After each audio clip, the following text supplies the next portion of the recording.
If you're watching this video, that means that you're probably addicted to your phone or you're getting distracted from your phone regularly through the day. And so in this video, I'm going to explain why you're addicted to your phone, the 3 bad things that happen in terms of your brain health from the phone addiction, and 1 exercise you can do to get rid of your phone addiction and maximize your self-discipline. So with that being said, let's jump straight into the video. The main thing that causes you to be addicted to your phone is a molecule called dopamine. I'm pretty sure you were expecting to hear this, but why is that the case? There is a process in your brain that happens, that occurs between the neurons, that is called neuroplasticity. What neuroplasticity means is essentially the ability of your brain to form or change different patterns or habits. And as a matter of fact, humans are the only species that are able to change habits or form new habits. Neuroplasticity is something that takes place while you're sleeping. So while you're sleeping, the connections between the neurons get stronger,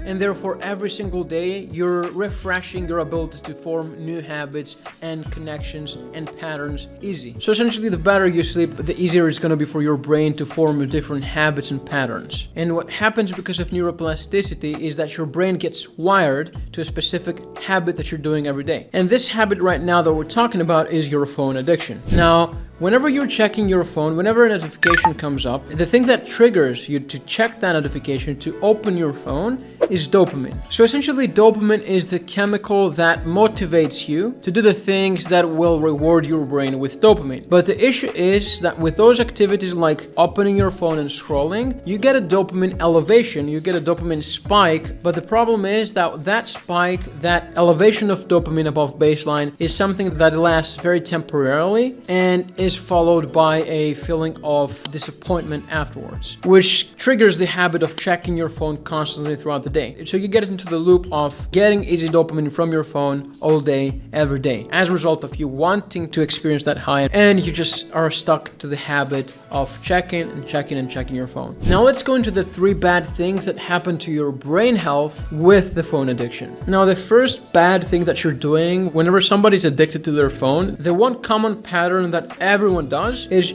check their phone within the first minute of waking up in the morning. And so what that does, as we explained before, neuroplasticity is something that takes place during the night. So you want to think about your brain being a computer that scans old files, deletes viruses, gets rid of bad memories, refreshes the memory files, stores the memory files from the USB to the hard drive, and it's also looking for new drivers to download, okay? So you know, whenever you have to do an update on your drivers because they are outdated, the exact same thing happens every night when you're sleeping. So it goes online and it searches what is the latest driver I can download to update my software. So it collects all the files, and then when you open your eyes in the morning, it clicks all those files and it presses download. And therefore, the neuroplasticity gets triggered whenever you open your eyes in the morning. And so all of the information that your brain processes throughout the night is essentially downloaded. Your brain is in the most optimal state to receive the download when you open your eyes in the morning. When the first thing you do upon waking up is open your phone and bombard your visual system with information, any type of information, but rich information with colors and like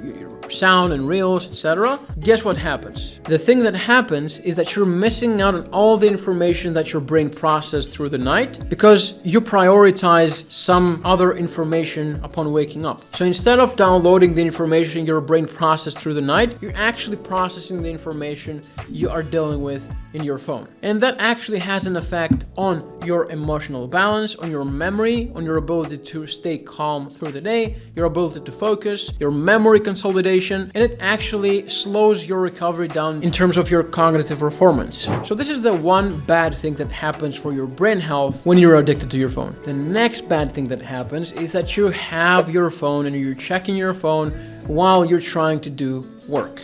And more specifically, while you're trying to do deep, focused work. Now, this has to do with your levels of motivation in your bloodstream in general. Your motivation and your drive to do anything at all at any point of the day, at any given point of the day, has 100% to do with your levels of dopamine that are circulating in your bloodstream. When you're highly motivated and highly driven at any part of the day, that means that your dopamine levels are quite elevated, okay? When your brain is wired to get easy dopamine without having to exert any any effort. That means, for example, when you're sitting and when you are eating ice cream or chocolate, you're essentially rewarding your brain because the neurons that reside in your stomach send chemical signals to the brain to increase dopamine production. So this is why you're essentially feeding your brain with dopamine without having to exert any effort at all. And this wires your brain. It kills your motivation from other difficult tasks. So as a result, when you're addicted to your phone and therefore your brain seeks that easy dopamine without having to exert any effort, for example, when you're in the cold shower, for example, when you're completing a hard workout, when you're completing a difficult run, this is an activity that requires a lot of effort. After you complete that activity, you actually reward your brain with dopamine. It is a hard activity, but it actually rewards your brain with dopamine. The same thing happens, not that everlastingly, but the same thing happens when you are rewarding your brain with easy dopamine, such as picking your phone up and scrolling. Every time you scroll, you get a small elevation of your dopamine above baseline, small elevation. And what happens after that elevation, after you go back to baseline, your baseline feels disappointing and boring. That makes the effort that you're putting in your work, in your passion, feel 10 times more hard. Okay, so it makes it feel 10 times harder than what it should normally be. So because you have your phone next to you all the time, and every time you get bored, you pick your phone up and you respond to messages, you check some videos, you scroll through social media, you make your actual work 10 times harder because the levels of dopamine in your system are not balanced. And that leads to the third problem that comes with being addicted to your phone, which is being constantly stimulated. Think about it. Whenever you're working out, whenever you are waking up in the morning, before you go to bed at night, while you're eating, when you get bored at work, you never allow your brain to flow with thoughts. You never allow your brain to be alone. Whenever you get in the car, you put the music on or you put the radio on. Constantly providing your brain with information. You're never getting bored, and that affects your ability to be motivated, your ability to enjoy difficult and boring tasks. Because what happens when you're constantly overstimulated with your phone or with other cues that elevate your dopamine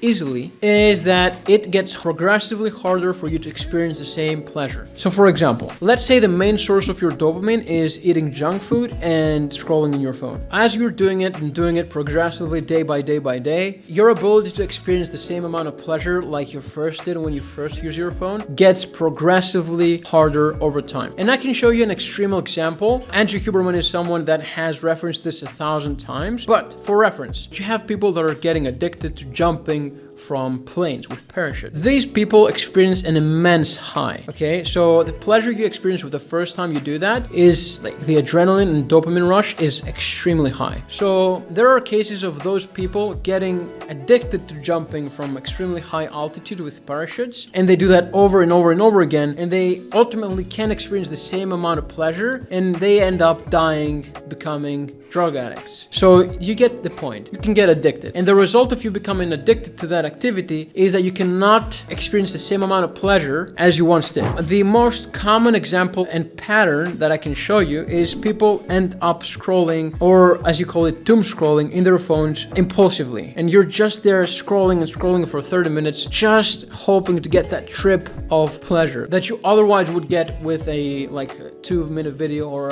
scrolling twice, okay? So you end up there scrolling and scrolling and scrolling, doom scrolling essentially, in order to get that single droplet of dopamine in your brain, because your dopamine system is completely depleted. And what that results in is that when you are in that baseline, it feels painful. This is how drug addicts function. You are constantly chasing the high because you want to experience the same amount of pleasure. And the same thing happens with your brain and your phone and other addictions. When you experience that high without exerting any effort beforehand, I'm going to explain why in a second, but when you're constantly chasing and seeking pleasure without exerting any effort, you become addicted to easy dopamine. And what that results to, especially if you're an entrepreneur wanting to do high quality work, is that it makes your boring work 10 times harder. Let's say you try to put your phone away and you're trying to focus. This is why you can't focus for more than 20 or 30 minutes, because this is not an exciting activity. It is a hard activity that you have to exert a lot of effort before you hit a milestone, before you sign 10 clients, before you scale to 100K a month, and you get that win. But otherwise, your brain can easily do that. Your brain can easily mimic the same high by just picking the phone up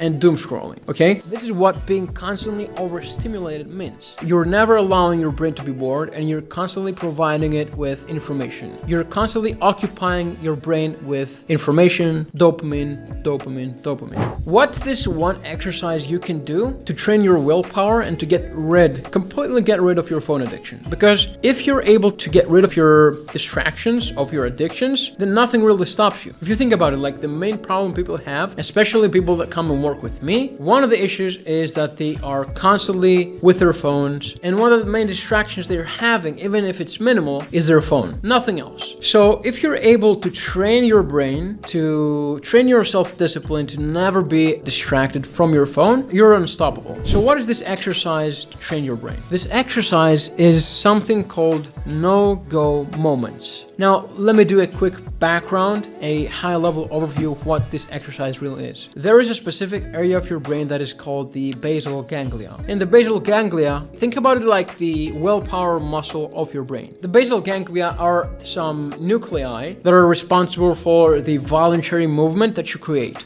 Okay, so for example, anytime you decide to do something, because you have options. So you have the option to pick your phone up. You have the option to scratch your hand. You have the option to scratch your head, to pick your nose, to drink a sip of water. Anything you decide to do, it is controlled by that willpower muscle. If you have a plate of Doritos in front of you and you decide to take a bite, this is your go pathway. Okay, so whenever you decide to do something, whenever you initiate movement voluntarily, you are triggering the go pathway, the go circuitry in your brain, which is responsible, as the word says, for you going and doing something. Your willpower muscle is controlled by the go circuitry and the no-go circuitry. And usually you want to have a balance between the two. Think about it like a scale. You want to have a balance between the two, okay? But usually what happens in the everyday person, in the average everyday person, is that the go is so much stronger than the no-go. You'll never learn how to control yourself. You go wherever the wind flows, okay? You go wherever the wind blows. You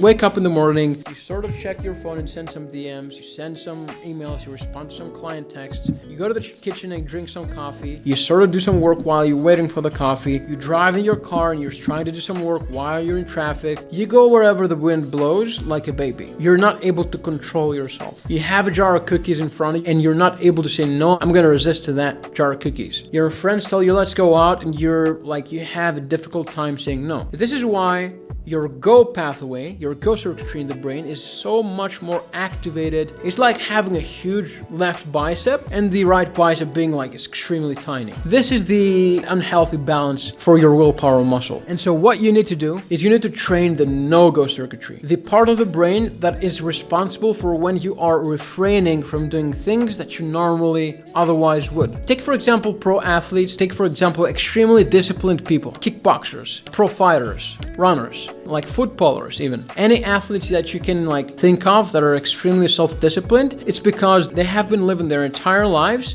saying no and actively holding themselves back, keeping themselves accountable, of refraining on doing things that they would impulsively do that are bad for their performance. For example, saying no to drinking, saying no to late nights, saying no to junk food, saying no to smoking. And those things, those daily triggers, those daily reps are training their no-go circuitry to be stronger and stronger and stronger. And so here's the exercise. The exercise that I also give to my clients is the no-go moments. And so the idea behind this is in your daily life, you want to incorporate some no-go moments in your day, okay? So for example, whenever I have somebody new, I start with 5 no-go moments, double it out to 10, then 15, then 20, then 25. Around there, we build a baseline. Because usually what happens in the beginning, most of the time, I'm not saying this is true for 100% of the cases, but most of the time, people have a imbalance between the go circuitry and the no-go circuitry. And so what you want to do, you want to train the willpower muscle. It's like going to the gym. When you're first going to the gym and you're doing your first bicep curls. Let me explain how the no-go moments work. You pick some habits that you would normally impulsively do in your day, you list them out, and you actively refrain from doing them every single day. What are those habits usually? Well, they can be the habits that we referenced in the video. Not checking your phone upon waking up for the first hour. Not checking your phone while you're doing deep work. Not checking your phone while you're eating. Not checking your phone while you're working out, for example. Not checking your phone before going to bed. Here you go.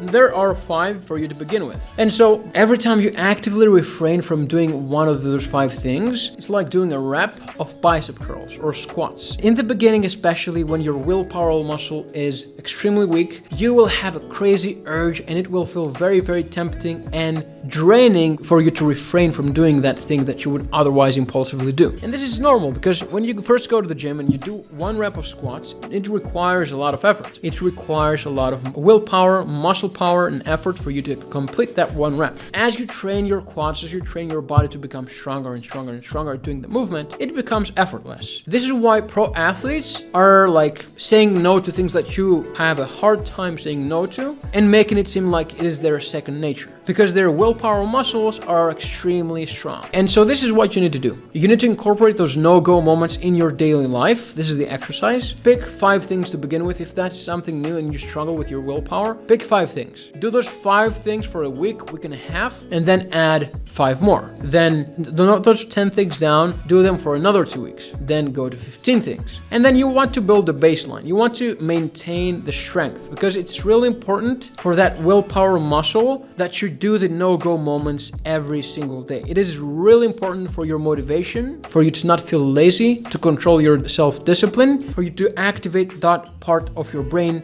every day. It is like an exercise you go to the gym in. So for your brain health, for your motivation levels, for your energy, for you not to feel lazy, it is really important that you activate that particular part of your brain, which is the no-go part of your brain. So do that exercise, implement it from now on, train your willpower muscles, and you will see, like in the beginning, it will require a lot of effort from your side to actively refrain from checking your phone while you're working. But as you're doing that, as you're saying no to those urges, that willpower muscle gets stronger and stronger and stronger. And so you will fix the balance of the go and the no-go circuitry to here. And when you're here, it will be second nature for you to not do those impulsive things and therefore get the benefits of not being addicted to your phone, which will make your work seem 10 times easier. You will get stuff done way faster. You will not be distracted. You will not break the flow state so easy, and you will get ahead of your competition because everyone is distracted nowadays. And if you manage to get rid of the distractions, nothing will stop you. So this was today's video about your phone addiction, why you're addicted to your phone, the 3 main bad things that happen to your brain's health when you're addicted to your phone, and the 1 exercise you can implement every single day to beat the phone addiction and maximize your self-control and self-discipline. So I hope this was insightful. I hope you got a bit more value and learned some things that you didn't learn. And if you did, make sure to let me know down in the comments if you enjoyed the video. And if so, what other things you would potentially be wanting to hear from me in following videos. That being said, guys, make sure to leave a like down on the video, because that activates my go circuitry in the brains and optimizes my dopamine levels and gives me the motivation I need to keep pumping out videos like this one. All jokes aside, hope you enjoyed the video